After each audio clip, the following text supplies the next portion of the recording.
Buenas tardes, el día de hoy vamos a dar una revisión de la utilidad de una herramienta diagnóstica para evaluar una de las patologías más frecuentes de nuestra consulta y lo hemos titulado Ecografía en enfermedad nodular tiroidea. Vamos a traer las nuevas actualizaciones de las guías de clasificación y vamos a hablar de las características específicamente son más sensibles y específicas para malignidad. Bueno, para esto hemos invitado al doctor Fernando Carrera, que es R3 Pronto, especialista, para que nos hable un poco del tema y aprovechar y aclarar algunas dudas por medio del chat que vamos a dejar y posterior a que termine el Zoom, aclaramos todo lo pendiente. Con ustedes, Fernando. Hola, bueno, muy buenas tardes. Vamos a empezar en la tarde de hoy hablando acerca de ecografía en enfermedad nodular tiroidea. Y para eso hemos preparado la siguiente agenda. Lo vamos a dividir en tres segmentos: introducción, contenido y conclusiones. En la introducción vamos a hablar acerca de las definiciones, la epidemiología y las generalidades de la enfermedad nodular tiroidea, para luego en el contenido desarrollar cómo debe estar estructurado el informe de ecografía en enfermedad nodular tiroidea según la data 2015. La clasificación ACR tierra, sus componentes y sus puntuaciones, la descripción de los componentes y el rol del tamaño en la enfermedad nodular tiroidea. Ya para finalizar, vamos a analizar a través de un reciente metaanálisis cuál es el índice adecuado para explorar la enfermedad nodular tiroidea y estimar su riesgo de malignidad.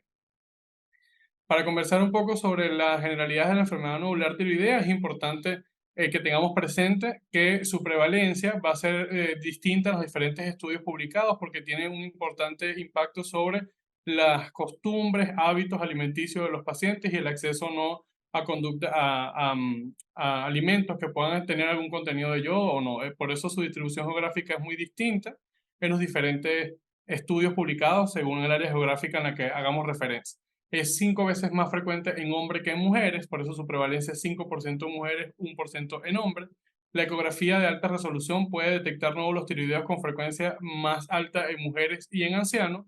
Cerca de es muy heterogéneo su prevalencia, porque puede ir desde 19 hasta un 68% de los individuos seleccionados al azar. O sea, aquellos pacientes que no tenían una enfermedad nodular tiroidea que había sido diagnosticada durante el examen físico, cuando se hicieron los estudios de ecografía sin exploración física previa, la prevalencia es muy heterogénea, es muy variable en función a las diferentes poblaciones. Sin embargo, hay ciertas características que se han relacionado con mayor riesgo de malignidad en pacientes con enfermedad nodular tiroidea para desarrollar cáncer diferenciado de tiroides, haciendo referencia que el cáncer diferenciado de tiroides hace referencia principalmente al papilar y al folicular de tiroides. Luego, estas cuatro características que más se han relacionado con los nódulos tiroideos para desarrollar cáncer de tiroides van a ser la edad, el sexo, la radiación y los antecedentes familiares de cáncer diferenciado de tiroides, que puede estar de un 7 a un 15% en todos los pacientes que tengan enfermedad nodular tiroidea diagnosticada. Realmente el diagnóstico de enfermedad nodular tiroidea es un diagnóstico que incluye dentro de su definición a la exploración ecográfica. De allí lo importante de que el diagnóstico definitivo de enfermedad nodular tiroidea va a ser principalmente por ecografía. La definición según la guía DATA 2015 hace referencia a que un nódulo tiroideo es una lesión discreta dentro de la glándula tiroides que es radiológicamente distinta al parénquima tiroideo circundante. Es por esta razón que, a diferencia de los principales diagnósticos en medicina, donde la clínica prevalece en la enfermedad nodular tiroidea, la mayoría de los diagnósticos se hacen apoyados en el estudio ecográfico, que es el estudio de elección para el diagnóstico de enfermedad nodular tiroidea. Los nódulos no palpables tienen el mismo riesgo de malignidad que los nódulos palpables, del mismo tamaño, confirmados ecográficamente. Realmente lo que discrimina mejor el riesgo de malignidad no va a ser solo la exploración física, que tiene un valor agregado para estimar la malignidad, sino los hallazgos y las características ecográficas de los pacientes con enfermedad nodular tiroidea. También es importante definir qué es un incidentaloma, que son aquellos nódulos no palpables que son detectados por ecografía u otro estudio de imagen anatómicas que se denominan nódulos descubiertos incidentalmente o incidentaloma. Según la guía DATA del año 2015, se sugiere que se debe explorar en pacientes que tengan durante su exploración física la sospecha de un nódulo palpable mayor a 1 centímetro, ya que tienen un mayor potencial de ser cánceres clínicamente significativos. Y las guías más recientes, que de hecho hace unos 3 o 4 meses atrás también salió la guía de la Sociedad Europea para la Tiroides sobre enfermedad nodular tiroidea, también mantienen este principio. En ocasiones pueden haber nódulos menores de 1 centímetro con características ecográficas que nos hagan sospechar malignidad, donde en función a la individualización y el criterio clínico que haya establecido su médico pueda sugerir estudios adicionales. Con respecto a la estructura que debe tener todo informe de enfermedad nodular tiroidea, es importante que que se transmita la información de que el informe de un ecotiroideo debe seguir las pautas establecidas universalmente para que el lenguaje y la interpretación del eco no quede como a juicio muy subjetivo de la persona que realiza la imagen, porque el estudio ecográfico es un estudio operador dependiente y por ende si la descripción del eco que hace el operador que hizo el estudio no tiene una forma estandarizada de realizarlo, probablemente va a llevar a dudas o equivocaciones en el futuro cuando el médico clínico interprete los hallazgos ecográficos. Es importante que se describa el parénquima tiroideo, seguido del tamaño y las características de las glándulas, la presencia no de adenomegalias, el tamaño de la glándula en sus tres dimensiones, la ubicación y las características. Dentro de estas características es importante que se aclare la composición, si es sólida, quística o espongiforme, los márgenes, la ecogenicidad, si es iso, hipo o hiperecoico, y la forma, principalmente haciendo referencia o negándolo al menos si es más alto que ancho, que esta es una de las características más importantes para relacionarse con malignidad. La presencia de calcificaciones, que actualmente se llama como focos hiperecogénicos, y la vascularidad.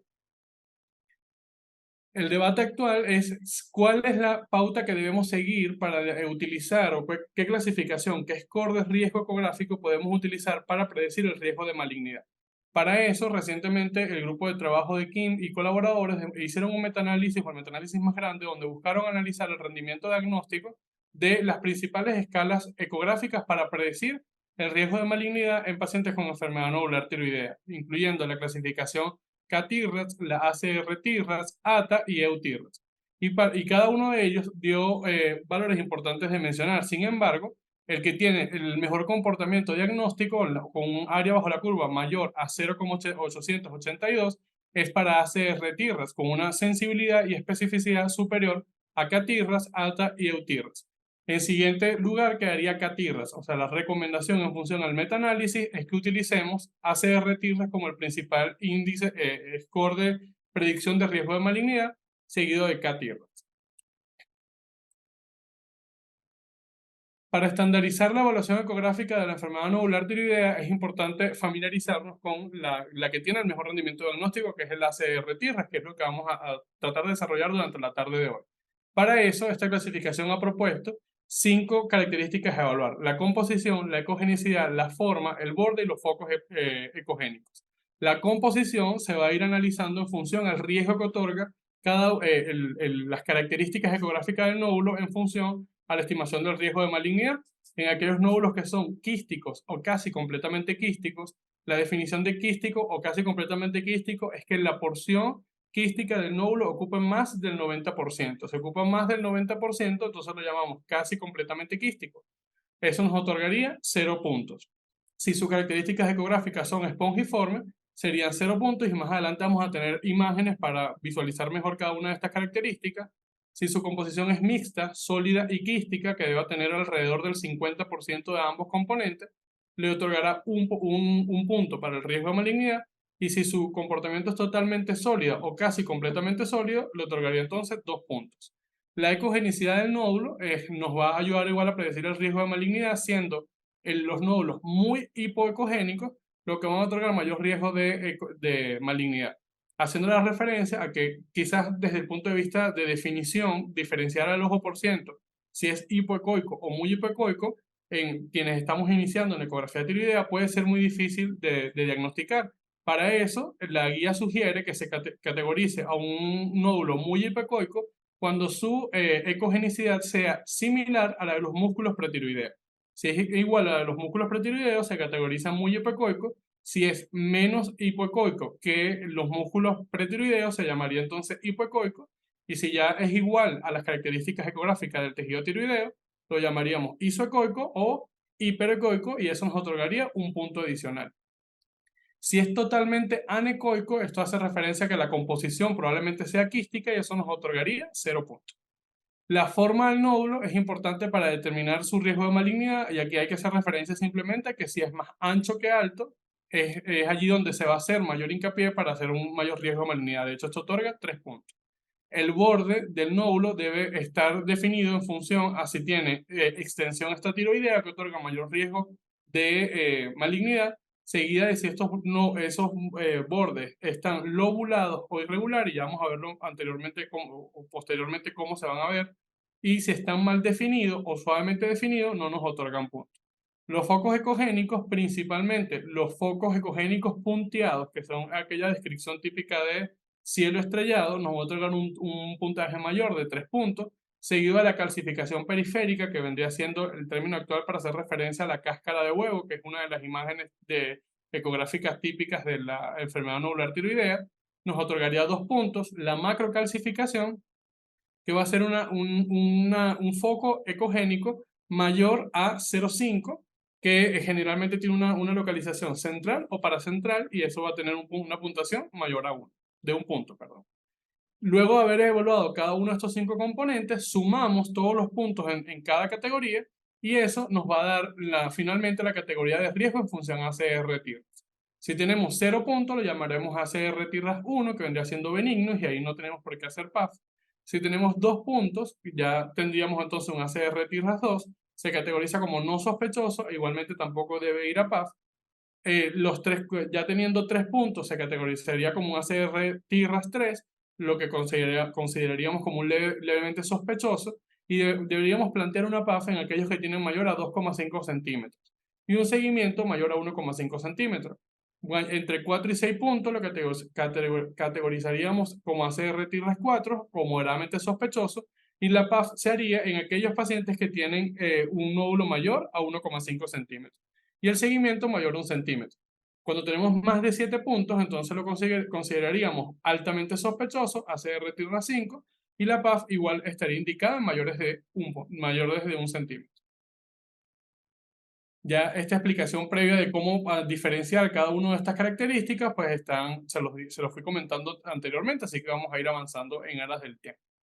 Para hablar un poco acerca de la composición ecográfica del nódulo tiroideo, aquí es importante hacer la salvedad y cómo diferenciar un nódulo muy hipoecoico del nódulo hipoecoico. Y vean cómo el nódulo muy hipoecoico tiene una característica ecográfica, una composición muy similar a la de los músculos pretiroideos. No sé si acá en el Zoom lo están logrando identificar, pero acá, déjame buscar aquí el punto de enlace.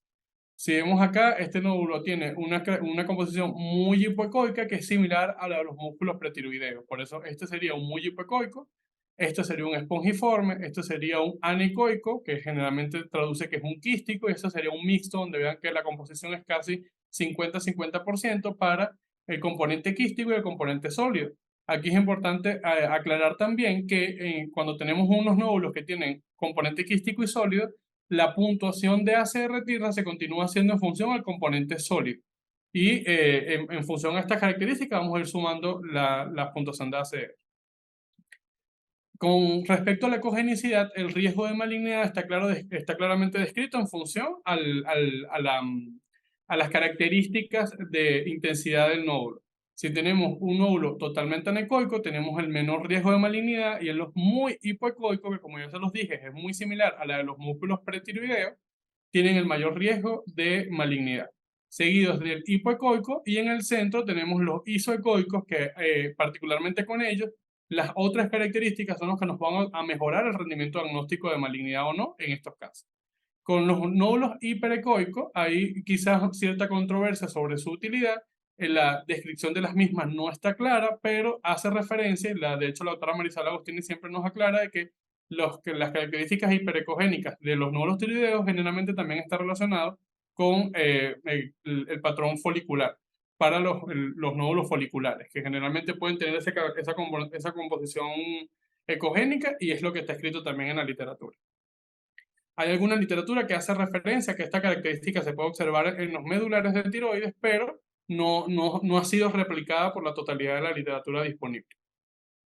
La interpretación de la ecogenicidad puede llevar a muchos errores porque realmente depende de la capacidad de observación del individuo. Entonces allí es importante tener los factores controlados para hacer una interpretación adecuada, recordar también los pasos iniciales de la ecografía, o sea que el ecografista o el médico entrenado para hacer la ecografía tenga el ojo entrenado previamente, apague la luz unos 10-15 minutos antes para que su pupila esté ya acostumbrada a la intensidad de la luz del eco. Hacer el eco con la luz encendida puede quizás en ojos menos entrenados limitar la interpretación adecuada del nodo. Jugar con respecto a la ganancia, para de esa manera mejorar también la interpretación de la ecogenicidad. La frecuencia de transmisión también altera la misma. La comprensión que hacemos sobre el nódulo cuando estamos haciendo una presión excesiva también puede llevar a que se modifique su ecogenicidad. Y cuando ya tenemos un nódulo o una tiroides previamente manipulada por punciones o por procedimientos quirúrgicos, también altera la ecogenicidad del tejido. Se puede mejorar, como ya se los dije, a través de mejorar la presión que se está haciendo sobre el tejido, mejorando la ganancia. En aquellos ecos que tienen esa función, pues se puede evaluar en modo cine también para ir evaluando la modificación del patrón ecográfico si tenemos dudas. Y en situaciones difíciles como en los nódulos anecoicos, podemos hacer, la mejor forma de aclararlo es explorando, como lo vemos acá en la imagen, en aquellos que tengamos dudas de si son un anecoico con un muy hipoecoico, el realce acústico posterior nos aclara de que esto podríamos estar en presencia de un nódulo anecoico, o cuando tenemos macrocalcificaciones que pueden generar una sombra acústica también posterior que nos limita la observación, el tejido por debajo de la macrocalcificación probablemente no lo vamos a poder describir correctamente, entonces allí podemos cambiar el eje del traductor para que de esta manera se vea mejor el parénquima por debajo de la macrocalcificación. Con respecto a la forma, como ya se los dije anteriormente, que sea más alto que ancho otorga un riesgo de malignidad con una especificidad del 93,7% y una sensibilidad del 74,7%. Cuando tengamos dudas, porque quizás tiene una forma más esférica que ovoide, debemos hacer el cálculo de la diferencia y si dividiendo el diámetro transversal entre el diámetro antero-posterior, y si esa diferencia es mayor o igual a 1, entonces lo debo categorizar como más alto que ancho y de esa manera le otorgo los 3 puntos del riesgo. Con respecto al borde de la enfermedad nodular tiroidea, que creo que es una de las características que puede ser más difíciles de evaluar en ecografía, en aquellos que estamos iniciando haciendo ecografía, los bordes son, cuando son suaves y bien definidos, son probablemente el menor riesgo de malignidad, mientras que cuando tenemos un borde lobulado o espiculado, que además tiene ángulos cerrados de 45 grados, probablemente eso nos otorga el mayor riesgo de malignidad. Así como también estamos viendo en esta porción, por ejemplo, que pareciera que la continuidad de la cápsula tiroidea no está clara. Pareciera que en un segmento sí, en otro segmento no. Eso podría hacernos referencia a que hay cierta extensión extratiroidea. Eso nos otorga un riesgo mayor de malignidad.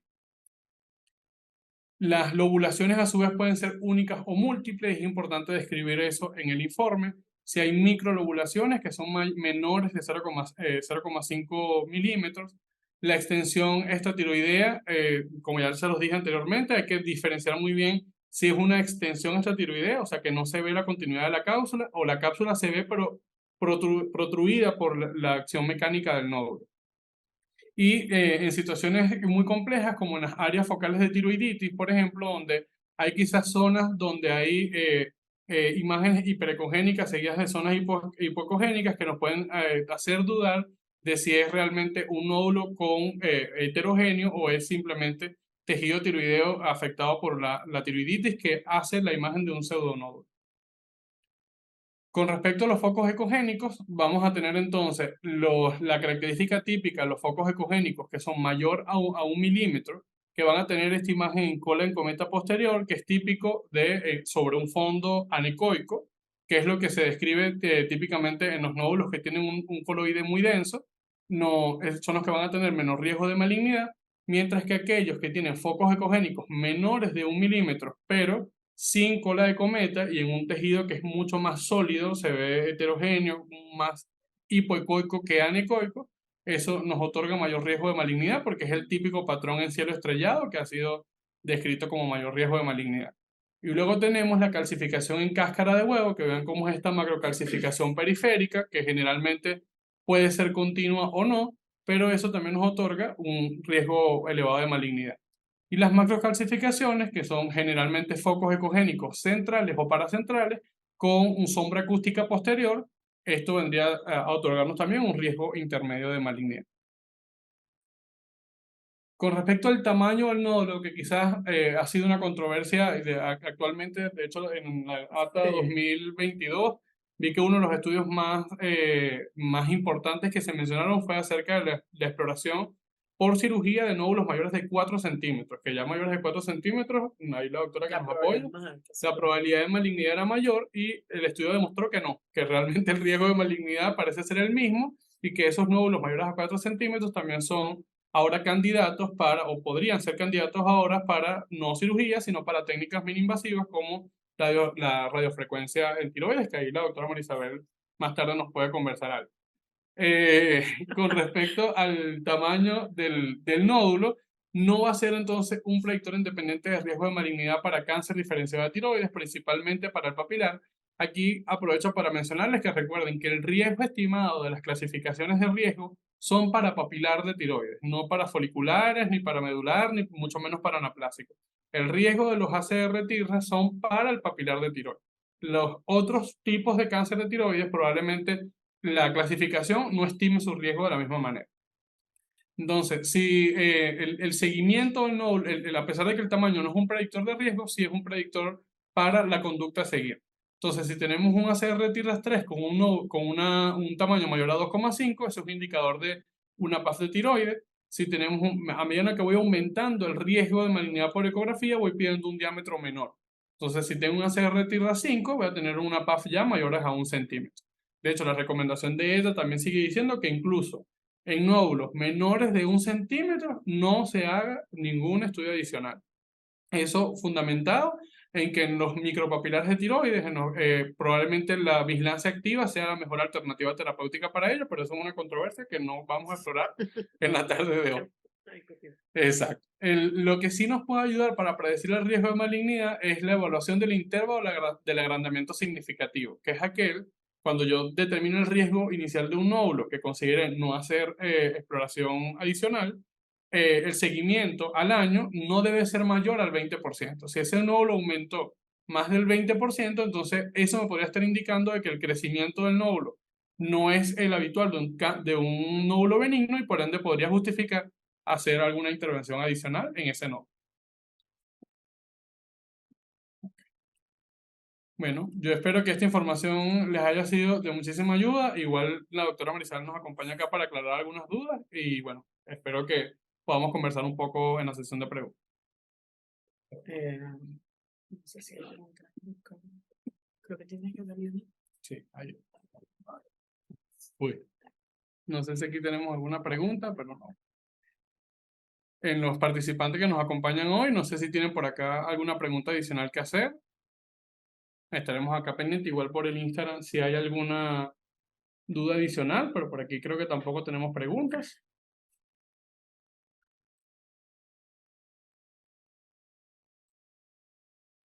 Ok. No sé si aquí llegaron 2 mensajitos más. Ajá. La doctora Norma Hijara nos pregunta acerca de clasificación 4A, 4B, ¿cuándo se usa? No, lo que pasa es que 4A, 4B era antes cuando TIRAX. Bueno, no, más o menos para brevemente, si todo, TIRAX fue una clasificación que nace o se crea en Chile. Cuando TIRRAS, ellos cedieron prácticamente los derechos del TIRRAS como tal a la ACR, que es el Colegio de Radiólogos Americanos, y ACR cambia la dinámica y quita 4A y 4B para nosotros los antiguos, que hoy en la mañana estábamos conversando eso. Los antiguos 4A son los que ahorita por ACR son 3 y los antiguos 4B son los que ahorita para ACR son 4, que es prácticamente quién cambia de 3 a 4 generalmente es la característica de hipoecoico. Pero como estaba conversando Fernando, la característica hipoecoico siempre depende mucho del observador. Y en estas guías nuevas se recomienda, que en otras no se había mencionado eso, hacer la comparación de si es hipoecoico o muy hipoecoico con respecto a los tejidos peritiroideos. No sé si tienen otra pregunta. Si hay alguna pregunta adicional por acá. No sé, doctor, yo quería justo discutir ese trabajo que salió en aquellos nódulos mayores de 4 centímetros, que quizás el riesgo es distinto, más allá de lo que dice el estudio, que es bien interesante analizar. ¿Cuál ha sido su experiencia? Cuando yo me formé, que fue hace poco. Hace 2 días. Uno leía la literatura y decía que los nódulos mayores de 4 centímetros tienen mayor probabilidad o tenían un 10 al 15% de malignidad.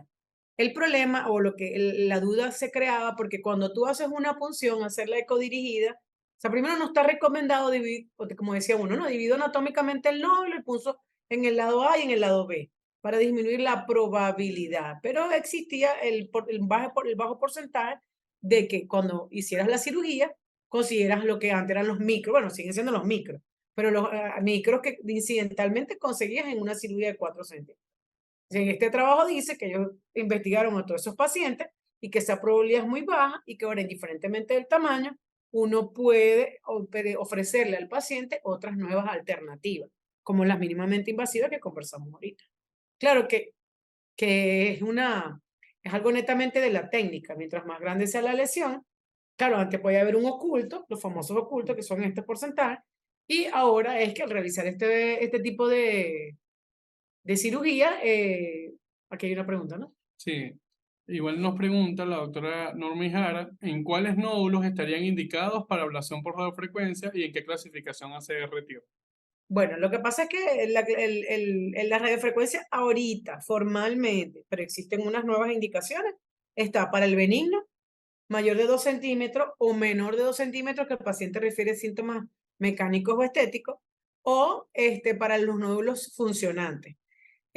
¿Cuál sería el candidato ideal? Bueno, prácticamente el que yo le compruebe benignidad, porque ¿qué pasa? Que cuando un nódulo cambia de isoecoico, que la probabilidad de malignidad es muy baja, a hipoecoico, yo debo asegurarme que a pesar de que yo lo vea hipoecoico, yo tengo una histología benigna, que eso es Exacto. importante. O sea, el paciente, generalmente el candidato ideal es el ACR3, pero todo ACR4 no tiene por qué ser maligno. Yo también puedo hacerle procedimiento mínimamente invasivo, un ACR4, que yo demostré que es benigno y o sea, veo relación directa entre la ecografía y la punción. Pero la indicación formal, ¿cuáles son las nuevas indicaciones que están alternativas, que se están discutiendo? Adenomas paratiroideos únicos y los microcarcinomas, dentro de unas especificaciones o ubicaciones anatómicas específicas, se le puede ofrecer al paciente un procedimiento mínimamente invasivo. Pero asegurar que la CR3 es el candidato, no, porque una CR4 puede ser benigno y yo le puedo hacer el procedimiento. Bueno, no sé si hay alguna otra pregunta adicional. Igual agradecemos a los que se conectaron en la tarde de hoy y queríamos recordarles que el webinar de hoy igual está siendo grabado y va a ser subido al canal de YouTube del Centro Médico Docente de la Trinidad, me imagino que en las próximas horas. Así que si saben que alguien no se pudo conectar, bueno, estamos allá para que lo vean luego. Así que creo que ya estamos listos por acá, doctor. Bueno, nos despedimos. Estamos pendientes. Cualquier duda nos pueden escribir sin problema y se las aclaramos entonces. Bueno, chao. Chao, hasta luego. Gracias.